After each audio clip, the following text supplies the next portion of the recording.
everybody. It's me again, Rosalind from Diabetes College Let's Diabetes It. So today, like I promised in the previous episode, we're going to be talking about types of diabetes. Okay, I have to pause here to say that after this, we will talk about prediabetes and metabolic syndrome. It's really, I'm kind of reminding myself so we don't miss it because it's really quite important. I did mention it in one of the episodes. Okay. Disclaimer, not representing my employer. I'm not representing Diabetes Canada or International Diabetes Federation. We're just here for each other. Diabetes College, Let's Diabetes. An interactive session, information only. If you have any concerns regarding your diabetes or your health, the best thing to do is to go to your doctor and get an individualized treatment. So this is information for us to help each other. Okay, so I'm going to move into type 1 diabetes. So type 1 diabetes is typically, in the olden days, we used to call it juvenile diabetes or insulin-dependent diabetes. So it's more predominant among the people, so young person diabetes. So what is type 1 diabetes? The simplest way I can put it is, okay, you in your body, we do have what we call immune system. This is the body's army that protects the body. In every country, they have an army that guards them, look after them to fight against the enemy. So this army, all of a sudden, started attacking a particular city in that country for no reason. Even the president of the country does not know why. So that means we don't know why. The immune system, the army in your body, started attacking the beta cell of the pancreas, the very point where insulin is produced. They begin to attack it and destroy that beta cell. Therefore, insulin is no longer produced. As a result, when someone with type 1 eats the food, they're not able to be utilized for energy. They're not even taking away. There's no insulin to take the sugar away from the blood. So the person ends up with high blood sugar. And if this is neglected, remember, the body gets into plan B of breaking down fat to utilize as energy. And the end result of this is not wonderful. So type 1 diabetes is a very serious disease. I do call it, it comes like a wrecking ball. Like it just comes. And when the beta cell is destroyed, the person really does need insulin as a lifeline and needs to be addressed really very urgently. So that's type 1. Okay, so type 2 diabetes. What happens with type 2?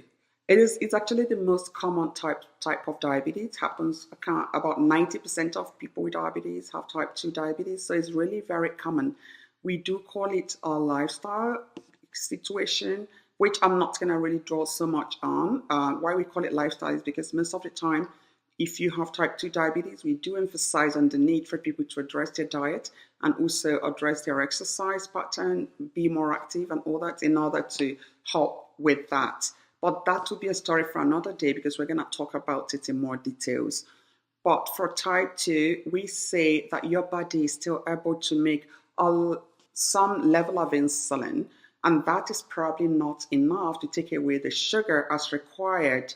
Or in type 2, the body might make that much insulin, enough insulin. However, the point of entry, if you remember what I said about on the previous episode, when you eat your sugar food, like your carbohydrate food, and it turns to sugar, maybe rice or pasta, the insulin is released to open the door and takes away the sugar, then moves them to where they will be used as energy.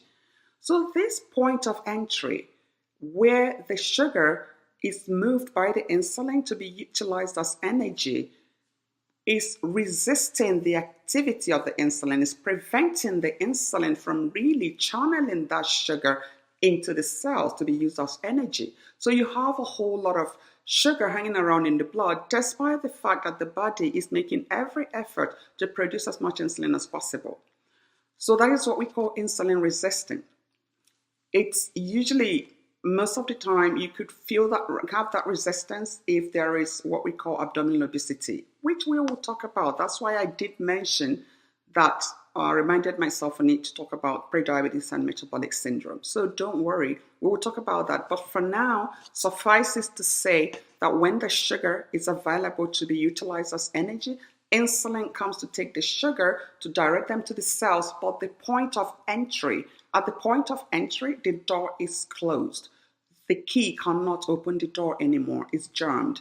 And then the body continues, the pancreas continues to produce even more insulin, and that tires it out at some point. So that's for type 2. And then we have gestational diabetes. It's another broad topic of its own. I'll still draw even more on gestational diabetes as time goes on, but just suffice it to know that this is a diabetes that happens in pregnancy. According to International Diabetes Federation, they did mention that the placenta in pregnancy does cause insulin resistance. So it does cause what I just mentioned in type 2. Like when that insulin is produced because of the situation in pregnancy, there is resistance for the insulin transporting that sugar into the cells where they'll be utilized as energy. In this situation, it just has to do with the pregnancy. So most of the time at the onset of pregnancy, people are encouraged, or recognition of pregnancy on the first trimester, people are encouraged to actually do some blood sugar test just to make sure that you're okay. If someone has high blood sugar in pregnancy or diabetes in pregnancy, they tend to end up, most of the time they could have a high blood sugar, and most of the time they do suffer a situation called macrosomia, where they have a huge baby that causes difficult delivery. And if someone has diabetes in pregnancy, there's a possibility that you could eventually develop type 2 diabetes later in life, and even the child in question could develop type 2 diabetes later in life. In summary, we did mention that type 1 is autoimmune, where the immune system attacks the beta cell that produces insulin, and so insulin is not produced in type 1, and so they must do insulin. They depend on insulin. Type 2, there is either not enough insulin produced or there is insulin resistance. In gestational, it's a diabetes that occurs in pregnancy because of all the things in pregnancy. The placenta could cause insulin resistance, and if this happens, the baby, if nothing is done about it, the woman will end up having a really huge baby and some other complications. So it's always good for someone to keep on top of making sure you do not have diabetes. Okay, so that will do it for now, and in the next episode we will talk about prediabetes and metabolic syndrome, just so we know about that. Okay, I will see you in the next episode, and I do hope that you will always go episode by episode, just so you don't get lost in the system. You take care now, and we'll see again, or we'll talk again in the next episode. Okay.